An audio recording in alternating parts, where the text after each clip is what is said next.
अवधारणा career institute पे आप लोगों का स्वागत है। हम लोग पढ़ रहे हैं राजस्थान का भूगोल और राजस्थान के भूगोल में आज हम चर्चा करेंगे राजस्थान की स्थिति एवं विस्तार के विषय में। तो चलिए शुरू करते हैं आज की अपनी कक्षा। तो देखिए यहाँ पे हम लोग शुरुआत करें और पढ़ना शुरू करें। तो पढ़ना है आज अपने को क्या पढ़ना है, राजस्थान का भूगोल। और राजस्थान के भूगोल में पढ़ेंगे राजस्थान की स्थिति एवं विस्तार, इसके विषय में आज अपन चर्चा करने वाले हैं। और इस चर्चा को लेकर के शुरू करें तो देखिए सबसे पहले हम लोग यहाँ पे चर्चा करेंगे राजस्थान की स्थिति के विषय में। जो हमारा राजस्थान है उसकी स्थिति जो है, एक तो हम लोग देखेंगे विश्व ग्लोब के ऊपर देखेंगे और उसके साथ साथ हम लोग जो है एशिया महाद्वीप में की स्थिति देखेंगे और उसके साथ साथ हम लोग बात करेंगे कि भारत में हमारे राजस्थान की स्थिति कहाँ पे है। तो चलिए शुरू करते हैं आज का अपनी जो कक्षा है। और सबसे पहले बात करेंगे किसकी, स्थिति के बारे में बात करेंगे। किसके बारे में? स्थिति। स्थिति बोले तो लोकेशन की बात करेंगे। किसकी करेंगे? लोकेशन। अब देखिए लोकेशन के विषय में अगर हम लोग यहाँ पे चर्चा करें तो आप बड़ा सीधा सा सिंपल सा समझ लीजिए कि हम लोग इसको 3 भागों में डिवाइड करेंगे और 3 भागों में इसके स्थिति के बारे में जानकारी जुटाएंगे। तो देखो सबसे पहले हम लोग अगर बात करें तो सबसे पहली स्थिति देखेंगे किसके ऊपर? ग्लोब पर। किस पर? ग्लोब पर। फिर हम स्थिति देखेंगे एशिया पर और फिर हम स्थिति देखेंगे भारत पर। फिर कहां पे देखेंगे? भारत पर देखेंगे। ठीक है। तो देखो पहला प्रश्न हमारे लिए बड़ा सीधा सा बन रहा है कि भाई ग्लोब पर मतलब ग्लोब क्या है ना। पहला काम तो बड़ा सीधा सा है, ग्लोब क्या है। देखो पृथ्वी का छोटा प्रतिरूप ग्लोब कहलाता है, जिसके ऊपर हमने अक्षांश और देशांतर रेखाओं का जाल बनाया है और उस जाल के माध्यम से हम लोग किसी भी स्थान की स्थिति ज्ञात कर सकते हैं और किसी भी स्थान का समय ज्ञात कर सकते हैं। इसके काम आता है हमारा क्या? ग्लोब। और ग्लोब पर खींची गई अक्षांश और देशांतर रेखाएं। कौन सी रेखाएं बताओ? अक्षांश और देशांतर रेखाएं। तो देखो इसमें बड़ी सीधी सी सिंपल सी बात करूं तो हमारा जो ग्लोब है वो हमें इस तरीके से दिखाई देता है, मतलब पृथ्वी का छोटा प्रतिरूप है। ठीक है। और इस ग्लोब के बारे में जब हम लोग चर्चा करते हैं तो एक बात बड़ी सीधी सी समझ लीजिए, इसके बीचों बीच हमने एक 0 डिग्री, इसको हम लोग भूमध्य रेखा भी कह सकते हैं, लेकिन ये ग्लोब के ऊपर क्या बनता है? विषुवत रेखीय वृत्त इसको कह सकते हैं। ठीक है। या भूमध्य रेखीय वृत्त वृत्त इसको कह सकते हैं। देखो संसार का सबसे बड़ा वृत्त जो है वो कौन सा है? तो वो विषुवत रेखीय वृत्त वृत्त है। ठीक है। अब इसको चार्टर के ऊपर हम लोग जो है भूमध्य रेखा भी कह सकते हैं, विषुवत रेखा कह सकते हैं, लेकिन ग्लोब पर हम लोग इसको क्या कहेंगे? एक वृत्त कहेंगे। क्या कहेंगे? वृत्त कहेंगे। जो कि पृथ्वी के ऊपर खींचा गया सबसे बड़ा वृत्त कौन सा है? तो विषुवत रेखीय वृत्त वृत्त है। तो ये समझिए, आप लोग इस चीज को समझने का प्रयास कीजिए। तो यहां पे अगर मैं आपसे एक प्रश्न यहां पे पूछना चाहूं, आप मुझे ये बताइए कि हमारा जो राजस्थान है, ये जो 0 डिग्री भूमध्य रेखा है या विषुवत रेखीय वृत्त इसको कह सकते हैं। ठीक है। वृत्त वृत्त कह सकते हैं। तो आप देखिए इसके उत्तर वाला जो भाग है ना, इसके उत्तर वाला भाग ये तो कहलाता है उत्तरी गोलार्ध। क्या कहलाता है बताओ? उत्तरी गोलार्ध कहलाता है, जिसको हम लोग नॉर्थन हेमिस्फीयर कह सकते हैं। क्या कह सकते हैं? नॉर्थन हेमिस्फीयर कह सकते हैं। ये जो उत्तरी भाग है और इसके दक्षिण वाला जो भाग है वो क्या कहलाता है? तो वो कहलाता है दक्षिणी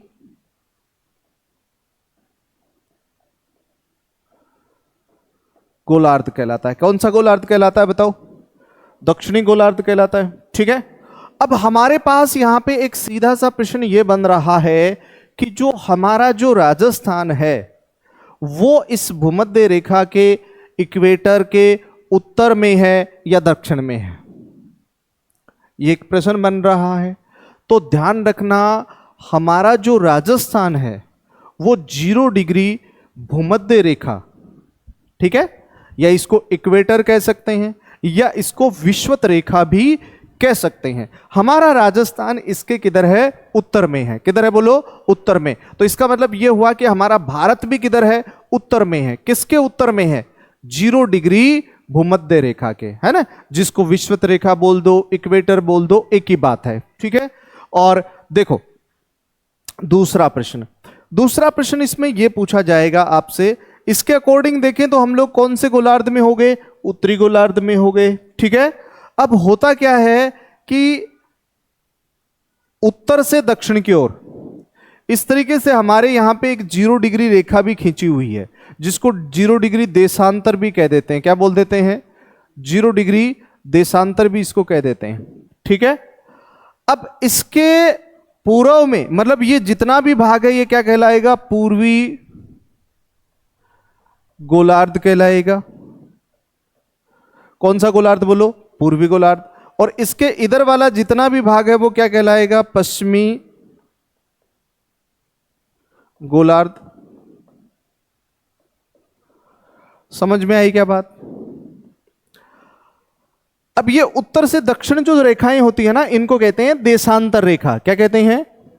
देशांतर रेखा, क्योंकि ये 0 डिग्री है, 360 होती हैं ये देशांतर रेखाएं। अब है क्या, अब प्रश्न ये बनता है कि हमारा जो राजस्थान है वो इस 0 डिग्री देशांतर रेखा के किधर है? पूर्व में। 0 डिग्री भूमध्य रेखा के किधर है? उत्तर में। तो इसका मतलब ये हुआ कि ये यहां पे स्थित है। कौन स्थित है यहां पे? यहां पे स्थित है राजस्थान। कौन स्थित है बताओ? राजस्थान। तो भाई राजस्थान जो है आपको यहां देखने को मिलेगा। ठीक है, सिंपल सी बात है। अब हम लोग इसको यूं कह दें कि हमारा जो राजस्थान है वो कौन से गोलार्ध पे हुआ, तो इस प्रकार हम लोग कह देंगे उत्तर पूर्वी गोलार्ध। कौन सा गोलार्ध बोलो? उत्तर पूर्वी गोलार्ध। ठीक है, कौन सा गोलार्ध बोलो? उत्तर पूर्वी गोलार्ध, है ना। एक और बात समझ लेना, इसको है ना, इसको हम लोग क्या कहेंगे? उत्तर पूर्वी जो गोलार्ध होता है ना, यहां पे कोण कौन सा होता है? इसको कहते हैं ईशान कोण। क्या कहेंगे बोलो? ईशान कोण। समझ में आई क्या बात? अब भाई ये कोण का क्या लफड़ा होता है समझो। देखो सिंपल सा समझना, कोण का मतलब आप ऐसे समझ सकते हो, जैसे मान लो ये कोई भूखंड है, ठीक है, या यूं मान लो किसी का प्लॉट है। क्या है? ये किसी का प्लॉट है, आपने ऐसा मान लिया, ठीक है। अब ये जो प्लॉट है तो कोई भी व्यक्ति होगा तो वो क्या करेगा? उसमें अपना मकान बनाएगा, स्वाभाविक सी बात है। अब मकान बनाने के लिए वो क्या करता है? डिजाइन बनवाएगा मकान का, ठीक है, डिजाइन भी बनवाएगा, अपने जो भी है कंसल्ट करेगा ना वो इन चीजों को लेकर के कि भाई कौन सी चीज कहां पे बननी चाहिए, है ना। तो इसके लिए वो क्या करेगा? इस मकान को डिवाइड कर देगा 4 भागों में। कितने भागों में? 4। मतलब ये जो प्लॉट था इसको 4 भागों में डिवाइड कर दिया। अब 4 भागों में डिवाइड किया तो इसकी 4 दिशाएं दिखाई दे रही हैं। सबसे पहले तो 4 दिशाएं, मान लो ये पश्चिम है, ये कौन सा है? पश्चिम है, और ये मान लो पूर्व है, और ये मान लो उत्तर है, और ये मान लो क्या है? दक्षिण है। कैसे भी रख सकते हो, इनको कोई फर्क नहीं पड़ता, ठीक है। अब हमने कहा कि ये जो प्लॉट है ये पूर्वमुखी है, ठीक है, मान लिया, कोई बात नहीं, पूर्व कर लो, पश्चिम कर लो, उत्तर कर दो, दक्षिण कर लो, ठीक है, कोई दिक्कत नहीं है।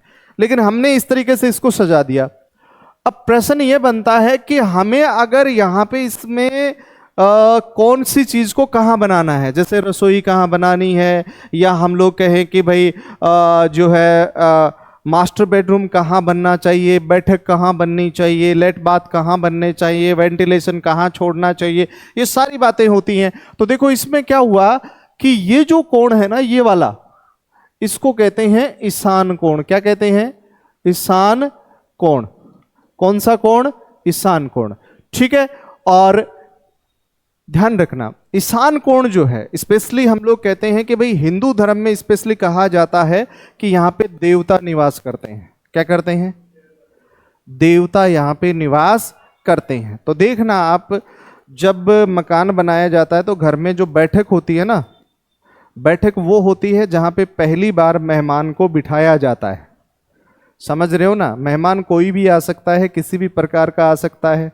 ऐसा तो होता नहीं है कि मेहमान आया कोई भी आओ घर के अगले कोने में ले जाएंगे सीधा, ऐसा तो होता नहीं है। तो बैठक का मतलब वो होता है जहाँ पे मेहमान को पहली बार बिठाया जाता है।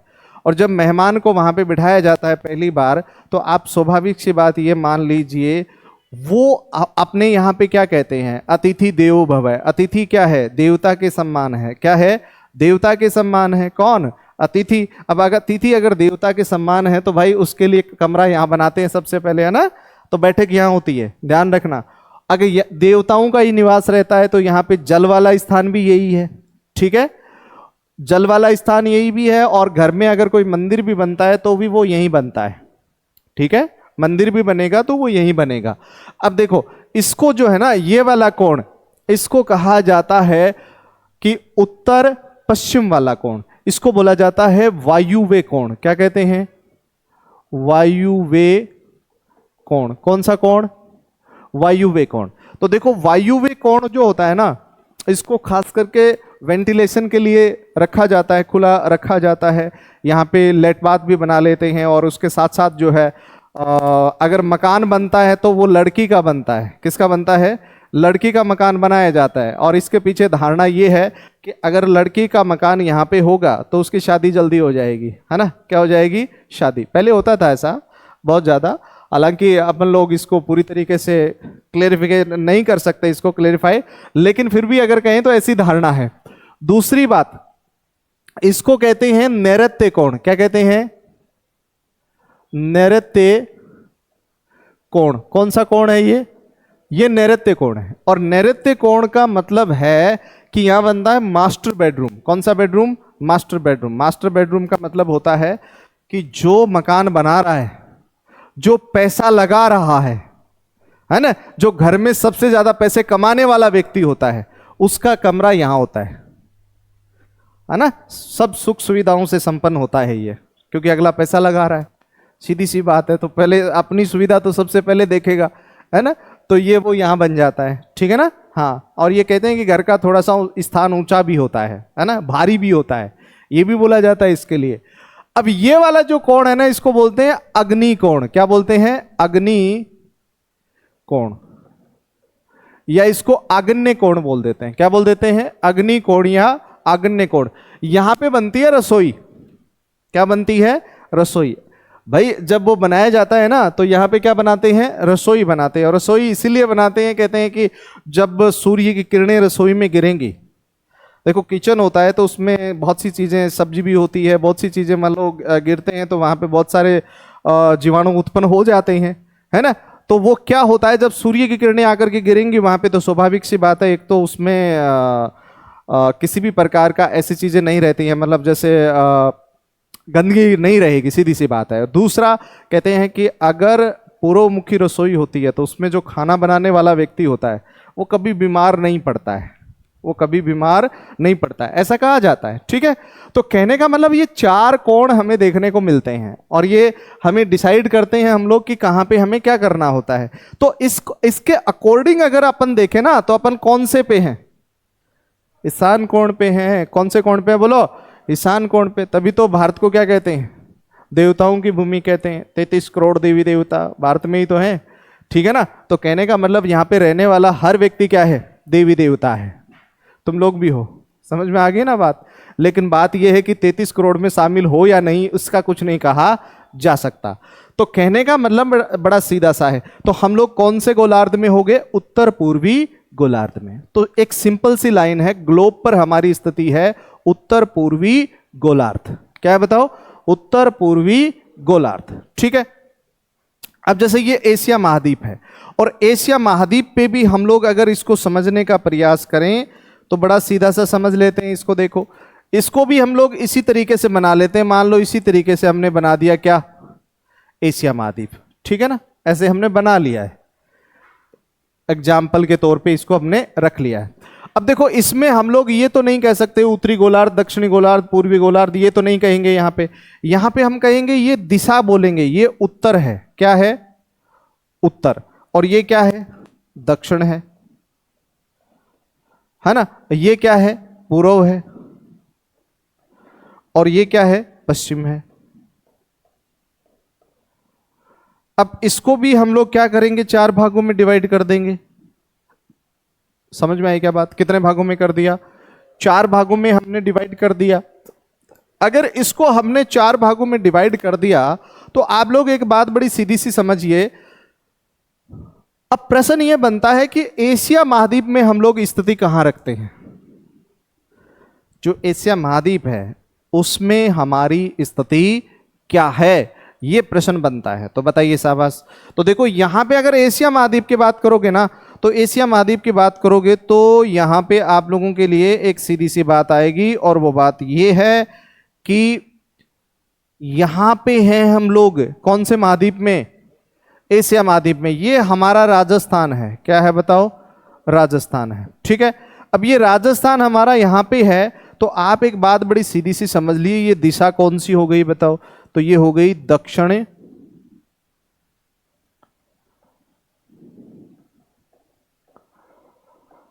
पश्चिम। कौन सी दिशा हो गई? दक्षिण पश्चिम। अच्छा, कोण बता दो फिर, कौन सा कोण है दक्षिण पश्चिम में? कौन सा कोण है? नैऋत्य कोण। कौन सा बोलो? नैऋत्य कोण। कौन सा कोण हो गया? नैऋत्य कोण हो गया। बात समझ में आई क्या भाई? विश्व ग्लोब पे हमारी स्थिति है उत्तर पूर्वी गोलार्ध, एशिया में हमारी स्थिति है दक्षिणी पश्चिमी दिशा, और कौन कौन सा है? नैऋत्य कोण है। सिंपल सी बात है।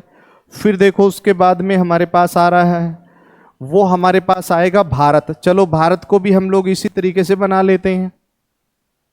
ठीक है। ये दिशा कौन सी हो गई? उत्तर। ये कौन सा हो गया? दक्षिण। ये कौन सा हो गया? पश्चिम। और ये कौन सा हो गया? पूर्व। अब आप देखो, इसको अगर इसको भी हम लोग ऐसे ही कर लेंगे, ये कर लिया हमने। अब बताओ हमारी भारत में स्थिति कहां पे है? बताओ, देखो शाबाश, भारत में स्थिति बताओ।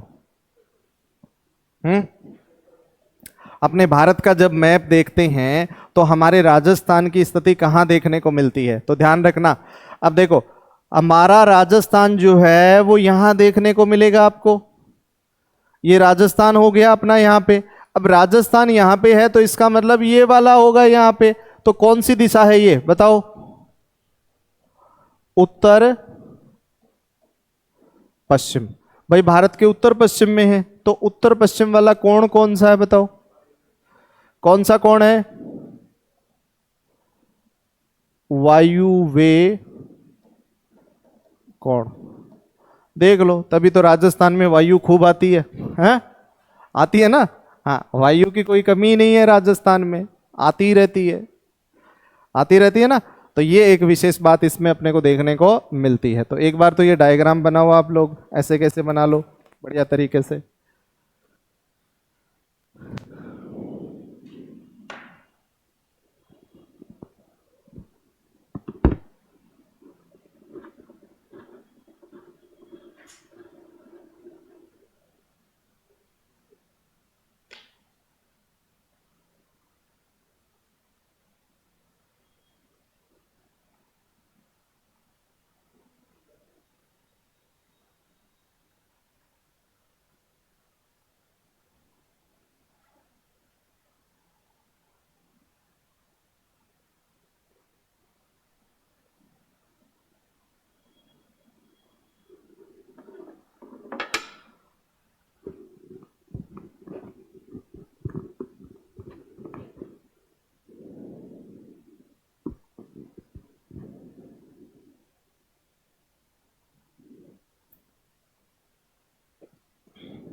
देखो, उसके बाद में आपको बड़ा सीधा सा सिंपल सा देखना है कि हमने क्या लिखा। देखो सिंपल सी बात हमने की, स्थिति, क्या बोलो, स्थिति की बात की। और स्थिति की जब हमने बात की तो स्थिति हमने भाई एक तो देखी किसके ऊपर, ग्लोब पर। तो ग्लोब पर स्थिति क्या थी हमारी, बताओ, उत्तर पूर्वी गोलार्ध। और इसको हमने कौन से कोण पे देखा, ईशान कोण। ठीक है, तो हमारी स्थिति क्या है बताओ, उत्तर पूर्वी गोलार्ध। ठीक है, और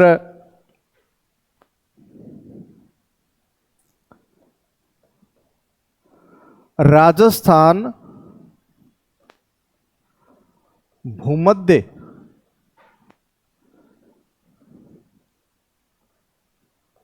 रेखा या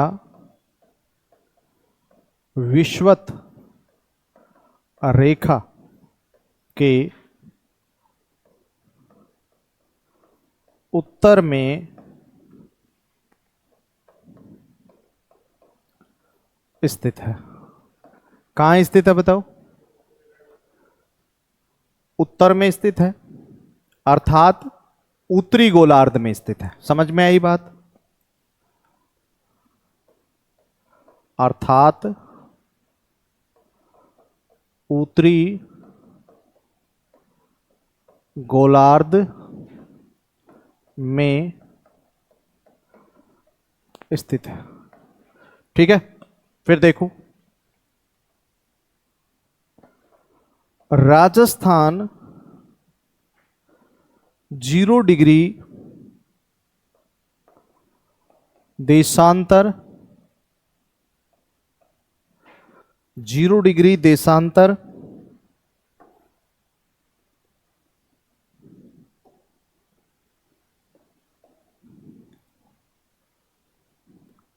या जीएमटी के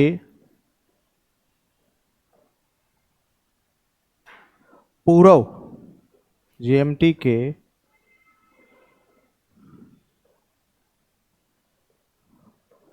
पूर्व में स्थित है।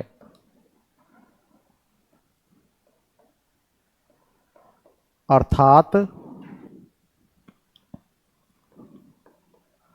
राजस्थान पूर्वी गोलार्ध में स्थित है। कौन से गोलार्ध में स्थित है, पूर्वी गोलार्ध में स्थित है। हमने क्या लिखा है, उत्तर पूर्वी गोलार्ध। दोनों स्थितियां मैंने यहां पे लिख दी।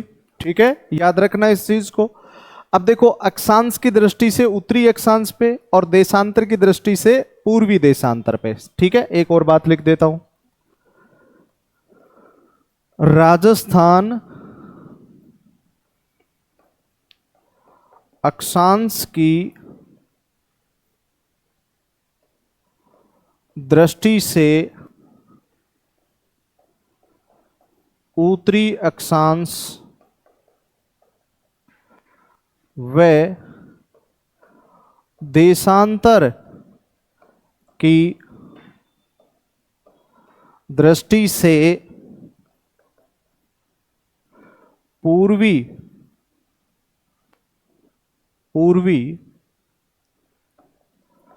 देशांतर पर स्थित है। बात समझ में आई क्या? अक्षांश की दृष्टि से उत्तरी अक्षांश पे देखो, जो हमने भूमध्य रेखा देखी थी ना, पश्चिम से पूर्व की ओर या पूर्व से पश्चिम की ओर खींची हुई जो रेखाएं हैं उनको अक्षांश कहते हैं। उनको हम लोग लेटीट्यूड भी कह सकते हैं, लेटी हुई है लेटीट्यूड भी कह सकते हैं उसको। ठीक है, ये याद रखना। दूसरी बात ये है, देशांतर रेखाएं जो उत्तर से दक्षिण की ओर खींची हुई होती हैं, ठीक है, तो वो हमने यहाँ पे देखा। तो दोनों स्थितियां हमने देखी। हम लोग कहाँ स्थित हैं ग्लोब के ऊपर? उत्तर पूर्वी गोलार्ध में। समझ में आई क्या बात? आप इसको ऐसे कैसे लिख लीजिए, लिखो इसको।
हो गया?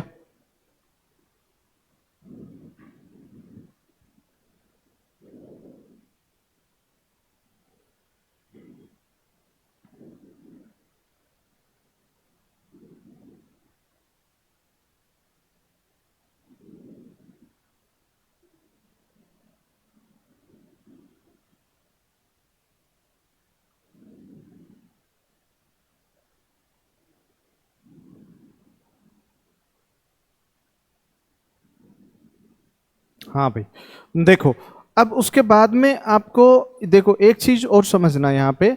जैसे मैं कहूँ कि अपना जो राजस्थान है ना, वो हमें इस तरीके से दिखाई देता है। जैसे ये एक हमने छोटा सा यहाँ पे मैप बनाने का प्रयास किया, ऐसा अपना राजस्थान दिखाई देता है। ठीक है, अब अगर ये आकृति देखे ना, तो एक प्रश्न बनता है कि राजस्थान की आकृति, राजस्थान की आकृति कैसी है? राजस्थान की आकृति तो बोलना कैसी है? ये राजस्थान की आकृति जो है विषम कोणीय, विषम कोणीय चतुर्भुज के समान। भाई राजस्थान की आकृति कैसी है बताओ? विषम कोणीय चतुर्भुज के समान है। ये राजस्थान की आकृति है। आप इसको क्या कह सकते हो? इसको आप पतंगाकार भी कह सकते हो। कैसे कह सकते हो बताओ? पतंगाकार कह सकते हो। ठीक है, एक व्यक्ति रहे हैं जिनका नाम है टी एच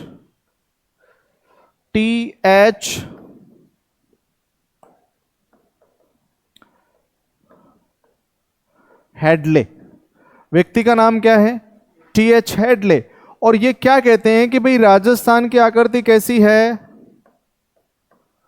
रोम्बस जैसी है। कैसी है राजस्थान की आकृति? रोम्बस जैसी है। ये बात भी आप लोग यहां पे देख सकते हो। तो ठीक है, आप लिखो, सबसे पहले एक लाइन लिखो, राजस्थान की आकृति। लिखिए, राजस्थान की आकृति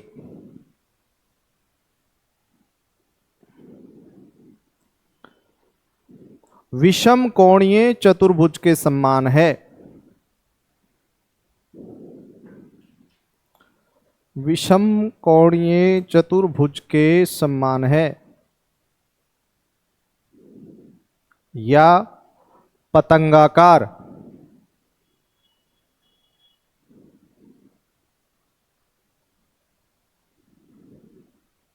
कैसी है? पतंगाकार है। ठीक है, फिर लिखो, नीचे एक लाइन लिखो स्टार बना करके, टी एच हेडले द्वारा, किसके द्वारा? टी एच हेडले द्वारा राजस्थान की आकृति को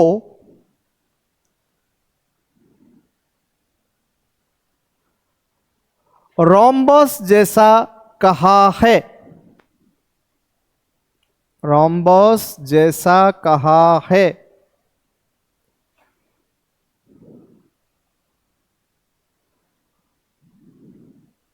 एक और लाइन लिख लो, नोट डाल के लिख लो, राजस्थान की आकृति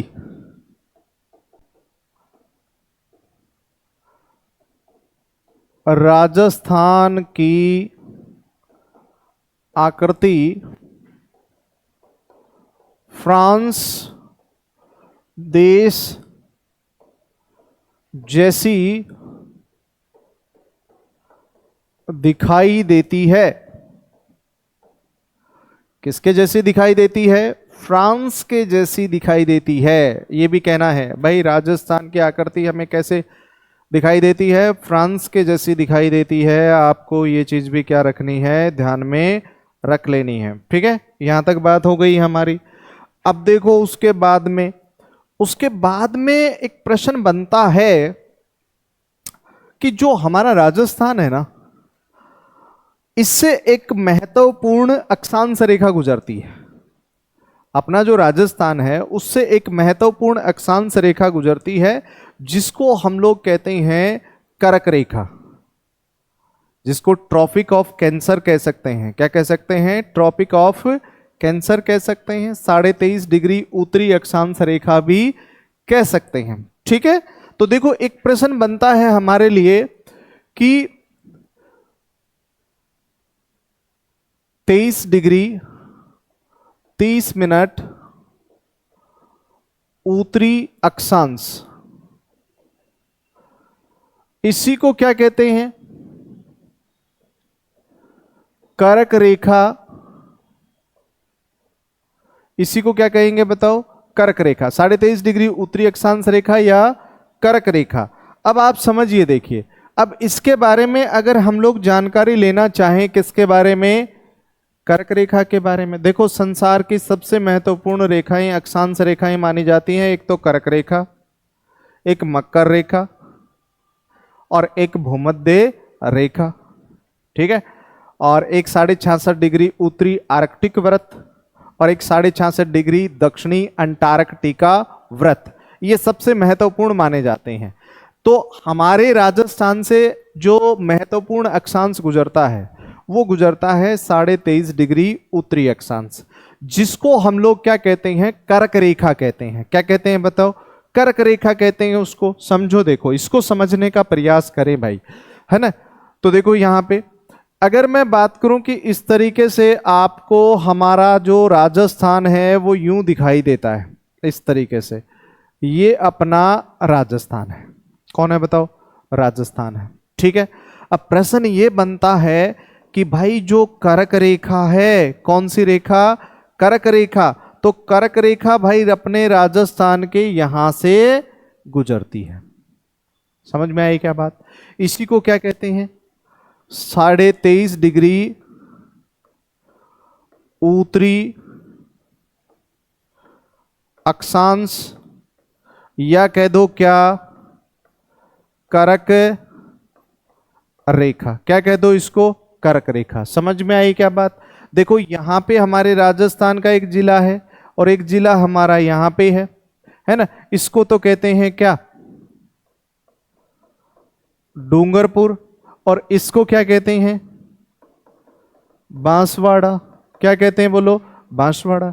इसका मतलब यह हुआ कि जो कर्क रेखा है वो हमारे कहां से गुजरती है बताओ, वो हमारे गुजरती है डूंगरपुर और बांसवाड़ा से। कर्क रेखा कहां से गुजरती है अपने बताओ, डूंगरपुर और बांसवाड़ा से गुजरती है। कौन सी रेखा, कर्क रेखा। अब समझो देखो, अब ये जो कर्क रेखा है ना, ये आप देखो डूंगरपुर के बांसवाड़ा के लगभग मध्य से गुजरती है, और बांसवाड़ा का एक शहर है जिसका नाम है कुशलगढ़। क्या, कुशलगढ़। ये जो कुशलगढ़ बांसवाड़ा का एक शहर है, किसका, बांसवाड़ा। इसके कहां से गुजरती है, मध्य से। कहां से गुजरती है बोलो, मध्य से। अब ये जो डूंगरपुर है ना, डूंगरपुर इसके दक्षिणी भाग से, कौन से भाग से, दक्षिणी भाग से। यहां पे एक गांव है जिसका नाम है चीखली गांव। कौन सा गांव, चीखली गांव। ये चीखली गांव किसका है, ये डूंगरपुर का है, डूंगरपुर का चीखली गांव। वहां से ये गुजरती है। कौन सी रेखा, कर्क रेखा। अब इसकी राजस्थान में लंबाई, लगभग लंबाई की अगर बात करोगे ना तो लगभग कितनी है, 26 किलोमीटर है। कितनी है बताओ, 26 किलोमीटर है ना, 26 किलोमीटर कर्क रेखा की राजस्थान में क्या है, लंबाई है। समझ में आई बात। ये भी समझना, देखो कर्क रेखा पर सूर्य की सीधी किरणें, ये मान लो कौन है, सूर्य है ना, ये सूर्य है, और इसकी सीधी किरणें कब गिरेंगी, समझो देखो। कर्क रेखा पर सूर्य की सीधी किरणें कब गिरेंगी, 21 जून को। कब गिरेंगी, 21 जून को। अब देखो 21 जून को सूर्य की सीधी किरणें गिर रही हैं किसके ऊपर, कर्क रेखा के ऊपर। तो स्वाभाविक सी बात है कि राजस्थान में सबसे लंबा दिन होगा, भारत में भी सबसे लंबा दिन होगा, उत्तरी गोलार्ध में भी सबसे लंबा दिन होगा। कब होगा, 21 जून को। और 21 जून को सबसे छोटी रात्रि होगी। इसीलिए भारत में जून का महीना सबसे गर्म महीना होता है। राजस्थान में भी सबसे गर्म महीना कौन सा होता है, जून का होता है। सीधी सी सिंपल सी बातें हैं ये, आप लोग इसको ध्यान में रखना। और एक और प्रश्न बन सकता है, भाई 21 जून को कौन सा विश्व का महत्वपूर्ण दिवस मनाया जाता है, तो 21 जून को बताओ विश्व योग दिवस। भाई विश्व को भारत ने क्या दिया है, योग दिया है ना, कि भाई योग से भी बीमारियां क्या हो सकती हैं, ठीक हो सकती हैं। समझ रहे हो ना भाई, योग से भी बीमारियां क्या हो सकती हैं, ठीक हो सकती हैं। तो ये भी एक बड़ी सीधी सी सिंपल सी बात हमारे सामने आती है। अब एक बात और समझना, देखो राजस्थान के दक्षिण से गुजर रही है कर्क रेखा, समझ रहे हो ना। तो राजस्थान के 2 जिलों में सूर्य की किरणें सीधी गिरेंगी। कितने, 2 जिले, कौन सा, एक तो बांसवाड़ा और एक डूंगरपुर। यहां तो सीधी गिरेंगी, और अगर ये कह दे कोई भाई सबसे तिरछी कहां गिरेंगी, तो सबसे तिरछी गिरेंगी गंगानगर और हनुमानगढ़ में, है ना। सूर्य की सबसे तिरछी किरणें कहां गिरेंगी, देखो सूर्य की सबसे तिरछी किरणें कहां गिरेंगी बताओ, तो गंगानगर और हनुमानगढ़। समझ में आई क्या बात। और आप ये कहना सूर्य की सीधी किरणें, तो सूर्य की सीधी किरणें तो यहां गिरेंगी, सीधी सीधी किरणें कहां गिरेंगी रे, एक तो बांसवाड़ा, बांसवाड़ा, और एक कहां गिरेंगी बताओ, डूंगरपुर में गिरेंगी। यहां पे सीधी गिरेंगी। समझ में आई बात। सूर्य उदय कहां होगा सबसे पहले, सूर्य उदय कहां होगा बोलो, धौलपुर में होगा। समझ में आई क्या बात। सबसे बाद में कहां होगा उदय, जैसलमेर में होगा सूर्य सबसे बाद में उदय। समझ में आई क्या बात। लगभग आधी घंटे का अंतर रहता है, ठीक है। और राजस्थान कर्क रेखा के उत्तर में ज्यादातर भाग है, इसलिए राजस्थान को उपोष्ण कटिबंध में शामिल किया जाता है। किस में शामिल किया जाता है? उपोष्ण कटिबंध में। एक चीज ध्यान में रखना, उपोष्ण कटिबंध, एक शब्द आया ना कटिबंध, कटिबंध दो अक्षांश के बीच की दूरी को कहा जाता है। अरे जैसे अक्षांश होते हैं ना, जैसे मान लो ये ग्लोब है, इस ग्लोब पे ऐसे रेखाएं खींची हुई हैं, ये अक्षांश रेखाएं हैं। क्या है? अक्षांश। इनके दो के बीच की दूरी क्या कहलाती है? कटिबंध कहलाती है। क्या कहलाती है बताओ? कटिबंध। और विश्व को 5 ताप कटिबंधों में बांटा गया है। कितने में? 5। तो राजस्थान कौन से ताप कटिबंध में आता है? उपोष्ण में आता है। किस में आता है? उपोष्ण में। अधिकांश भाग उत्तर में है ना, तो उपोष्ण में आएगा। ठीक है। अब जैसे इस तरीके से आप देखते हो, ये देशांतर रेखाएं होती हैं। कौन सी रेखाएं होती हैं? ये देशांतर होती हैं। कौन सी होती हैं? देशांतर होती हैं। बात समझ में आई क्या यहाँ पे? तो समझो, देखो अब इसको आप लोग लिखो, है ना, सीधा सा लिख लो। चलो लिख देता हूं मैं, है ना।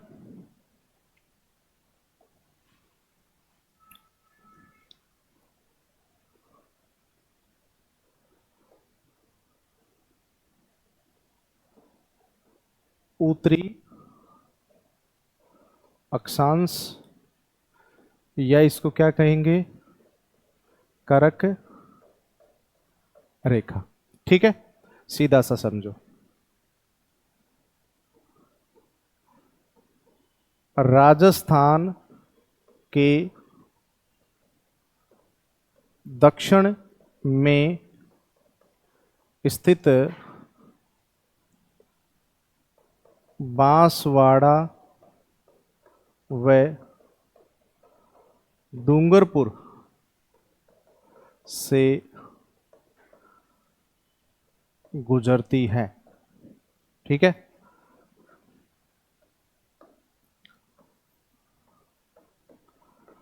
कुशलगढ़ बांसवाड़ा के मध्य से गुजरती है।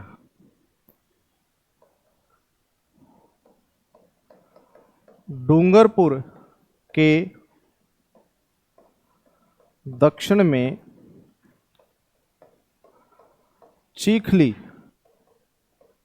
गांव से गुजरती है। राजस्थान में कर्क रेखा की लंबाई 26 किलोमीटर है।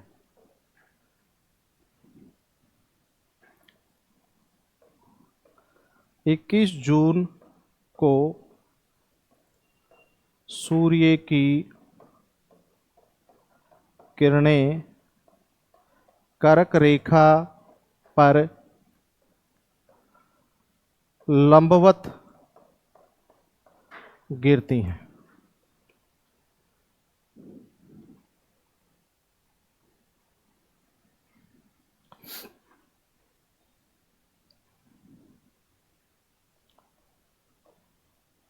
सूर्य की सीधी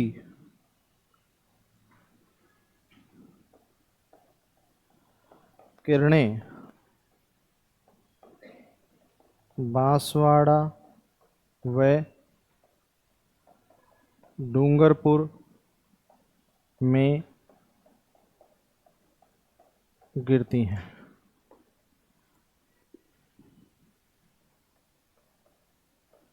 सूर्य की सबसे तिरछी किरणें गंगानगर व हनुमानगढ़ में गिरती है।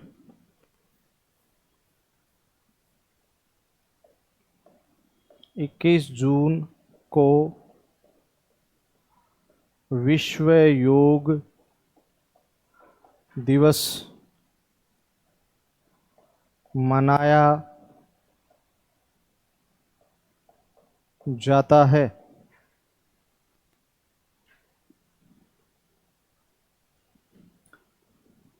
21 जून को उत्तरी गोलार्ध में सबसे बड़ा दिन व सबसे छोटी रात्रि होती है। चलिए लिख लीजिए इसको।